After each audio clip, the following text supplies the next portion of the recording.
কিন্তু রমজান মাস আসলে আমার দেশের অনেক ধনী,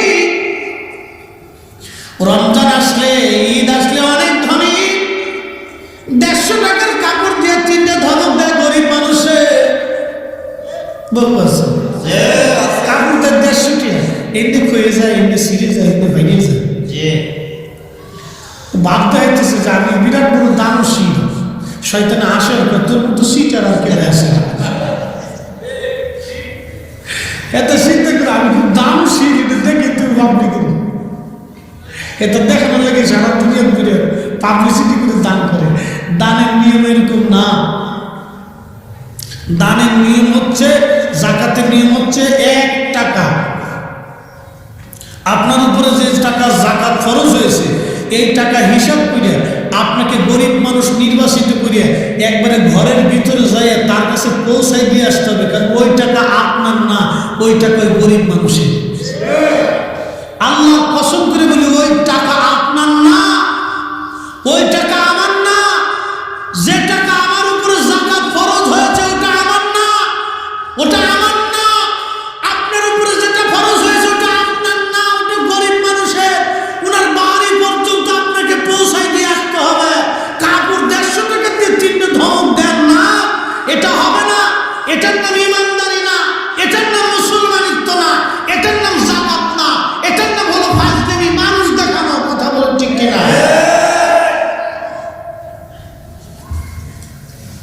যাকাত দেয় পাটপুরুষি, শয়তানে হাসি আর সর্বনাশ। 9 লক্ষ বছর ধরে আমি ইবাদত করছি, আমার ইবাদতের মধ্যে সিটারি ছিল না, তারা দিয়ে সিটারি করে। কথা কিন্তু সত্য। শয়তান কিন্তু 9 লক্ষ বছর ধরে ইবাদত করছে, খুব ইখলাসের সাথেই করত, যার কারণে আল্লাহ কিন্তু তাকে চ্যান্সেলর অফ মালায়েকা বানাইছিল, ফেরেশতাদের চ্যান্সেলর ছিল না। কিন্তু লাস্টে তো অহংকারের জন্য আল্লাহ তারাই দিচ্ছে, যা চলে যা, তোরা যাকে না। তো আসার সময় আল্লাহ কিছু দিবা না, বলে কি চাইস? কারণ আমার কিয়ামত পর্যন্ত হায়াত দাও। আচ্ছা দিলাম, আর কি চাইস? বলে আল্লাহ এই তামাম দুনিয়া ঘুরে আসবো 1 সেকেন্ডে, এই শক্তি দাও। তাও দিলাম, আর কি চাইস? মানুষের রক্তে শিরা দিয়ে ঢুকিয়ে কালবের মধ্যে বসে বসে আমি ধোঁকা দিব, শক্তি দাও। তাও দিলাম, কি করবি? আল্লাহ এই ধোঁকা দিয়ে দিয়ে দিয়ে দিয়ে দিয়ে দিয়ে দিয়ে দিয়ে নামাজ সারাবো, রোজা সারাবো, হজ সারাবো, জাকাত সারাবো, হারাম খাওয়াবো, অকাম করাবো, কুকাম করাবো, মিথ্যা কথা পাবো, মানুষ কিন্তু ঠকাবো, এটার মাথায় বাড়ি দেওয়াবো, এর সাথে ঝঞ্ঝা বাঁধাবো, সাথে ফেসাদ বাঁধাবো, এটা করাবো, হেতা করাবো, করাই করে তোমার বান্দারে একটু জাহান্নামে পাঠালাম। শয়তানে কয় আল্লাহ তোর ইজ্জত ও জালালের কসম করতেছি আমি আজাজিল, তোর ইজ্জত ও জালালের কসম করি আল্লাহ, তোর একটা বান্দা বেহেশতে ঢুকতে দেবো না, যা।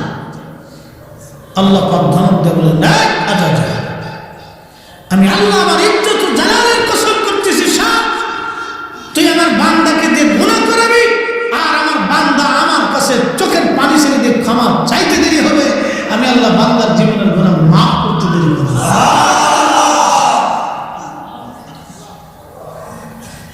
খুশি হয়েছে? তাহলে আল্লাহ কত বড় দয়াবান, একটু চিন্তা করেন। মানে আমার দেশে একদল আছে তো দোয়াই মানে না, হাত উঠাইতে চাই না, বেদা বিরাট বড় গুনাহ, তার মানে বুঝে গেল ওটা আজাজিলের খালাতো ভাই।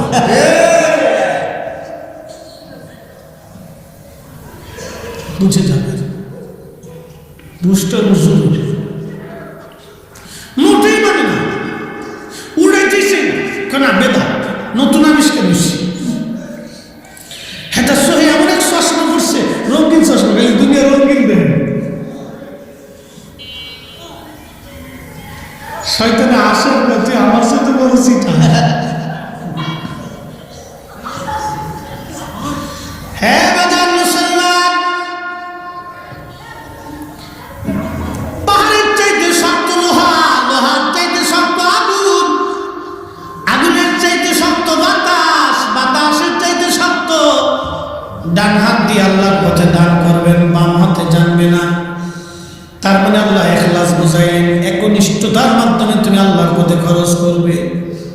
আল্লাহ পাক এটাই বুঝাইলেন, একনিষ্ঠতার মাধ্যমে তুমি আল্লাহর পথে যেটা খরচ করবে, দান করবে, এটা সব কিছুর চাইতে বেশি শক্তিশালী। তাহলে একবার চিন্তা করেন তো, আসে জমিনের চাইতে পাহাড় শক্ত বেশি, পৃথিবীর জমিনের চাইতে পাহাড় শক্ত, পাহাড়ের চাইতে লোহা শক্ত, লোহার চাইতে আগুন শক্ত, আগুনের চাইতে বাতাস শক্ত, বাতাসের চাইতে আল্লাহর বান্দার ইখলাস শক্ত। কি কথা বলেন, ঠিক না বেটে? একনিষ্ঠতার ইবাদত আল্লাহর কাছে কত মজবুত যে পৃথিবীর জমিনের চাইতে মজবুত। কিন্তু দুঃখের বিষয় আমরা একনিষ্ঠতার সাথে করি না, একনিষ্ঠতার সাথে আমাদের হয় না।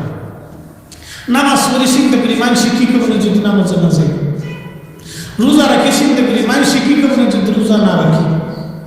মানুষের চিন্তা করা যাবে না, চিন্তা হবে কার? আল্লাহর ভয়। আল্লাহর ভয় করতে হবে, মানুষের ভয় ভয়টা হবে আল্লাহ। ও মুসলমান, মাইকের আওয়াজ যত দূর যায়, আর চাইলেন মুসলমান, নবাবপুরের মুসলমান, আল্লাহ নবী আল্লাহ পাক ডাক দিচ্ছেন, হাবিব এই কোরআন যদি আমি পাহাড়ের উপরে নাজিল করতাম, আপনি দেখতেন আমি আল্লাহর ভয়ে এই পাহাড়টা গলে মিশে যাইত, গলিত হয়ে যাইত। তাহলে আপনি একটু চিন্তা করেন তো, কোরআনের ওজন কত, কোরআনের ওজন কত। এই কোরআন আল্লাহ পাক 23 বছরের জীবনে 22,000 বার জিবরাইলের আগমনের মাধ্যমে আর 114টি সূরা 6,666 আয়াতের মাধ্যমে আল্লাহ ধীরে ধীরে ধীরে ধীরে পর্যায়ক্রমে সময়ে সময়ে আল্লাহ সরাসরি তার হাবিবের কলবের মধ্যে আল্লাহ নাজিল করেছেন। যখন কোরআন আসতো নবীজি ঘেমে অস্থির চুপ চুপ হয়ে যাইতেন। আল্লাহ নবী মাটির মধ্যে বসে থাকলে পা মোবারক মাটির মধ্যে ঘেমে যাইতো, মাটির মধ্যে বসে থাকলে পা